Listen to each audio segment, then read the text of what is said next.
9 years ago, I was actually guest posing in Cleveland, Ohio for Dave Lieberman. Did a great event. I'm posing, I'm having fun, having a great speech. Then I get in a limo to go back to the hotel where I rinse all the tanning off, and then I go do a meet and greet with like 100 people inside of a restaurant. I found out that my father had passed away, and I had the phone on speaker, and the driver's like, Mr. Heath. And I said, just slow it down a little bit, the drive, if you don't mind. So I get to the room and I'm like, no tears. It's like, well, you already knew that your dad was sick, so this should come with no surprise. It's upsetting, but I gave myself permission. I felt like, I need to give myself some time to kind of like just sit with this and ask myself, what does this mean? You know what I got? Like John C. Maxwell talks about the whisper. When you're in silence, you get a whisper. It's usually from above, right? Or your consciousness, like something, that voice in your head, you get a whisper. It says, go to work. You got work to do.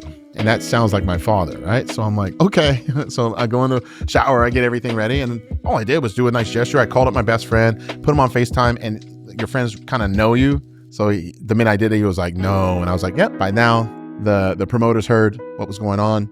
They gave me every opportunity to just walk back to the hotel room, get a meal sent up, and call it a night and get on the next flight home. I said, no, I'm good. I just needed this moment. Just make sure there's no pictures.